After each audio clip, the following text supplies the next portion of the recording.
नमस्कार, माझे नाव शिवम सचिन जाधव. मी आज तुम्हाला एक गोष्ट सांगणार आहे. त्या गोष्टीचे नाव आहे खरा आनंद. एकदा एका गावात पाऊस न पडल्यामुळे दुष्काळ पडला होता. त्यामुळे शेतकऱ्यांचे खूप नुकसान झालेले. म्हणून लोकांकडे पैसे कमी होते.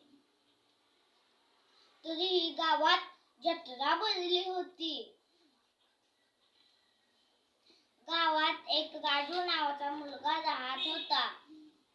त्याच्या बाबांनी असा विचार केला की या वर्षी फक्त राजूला जत्रा बघायला नेऊया, पुढच्या वर्षी त्याला हवे ते घेऊ. बाबा राजू जवळ येतात आणि म्हणतात, राजू, या वर्षी फक्त जत्रा बघायला जाऊया, पुढच्या वर्षी तुला हवे ते घेऊ. राजू म्हणतो, ठीक आहे. मग ते दोघेही जत्रेत जातात. तेव्हा राजूला भिंगरीचं दुकान दिसतं. राजू बाबांना म्हणतो, बाबा, मला ती भिंगरी हवे. बाबा म्हणतात, अरे, ही तर भिंगरी मी घरी पण बनवू शकतो. आपण थोड्या वेळाने घरी गेल्यावर तुला ही भिंगरी बनवून देतो. मग ते दोघे पुढे जातात. तेव्हा राजूला आईस्क्रीमचं दुकान दिसतं. बाबा राजूला म्हणतो, बाबा, मला ते आईस्क्रीम हवे. बाबा म्हणतात, आपण पुढच्या वर्षी घेऊ. मग ते दोघे पुढे जातात. तेव्हा राजूला मोटारीचे दुकान दिसतात. राजू बाबांना म्हणतो, बाबा, मला ती मोटार तरी घेऊन द्या. बाबा म्हणतात, पुढच्या वर्षी नक्कीच घेऊ.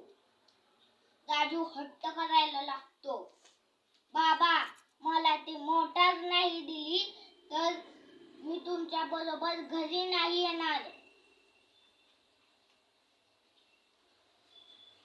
त्यांचे बोलणे चालू असताना लोकांची गर्दी त्यांच्यामध्ये येते. मग ते एकमेकांपासून वेगळे होतात. राजू बाबांना शोधत असतो, बाबा, बाबा, तुम्ही कुठे आहे? बाबा पण राजूला शोधत असतात. राजू, राजू, तू कुठे आहेस? राजू रडत असतो.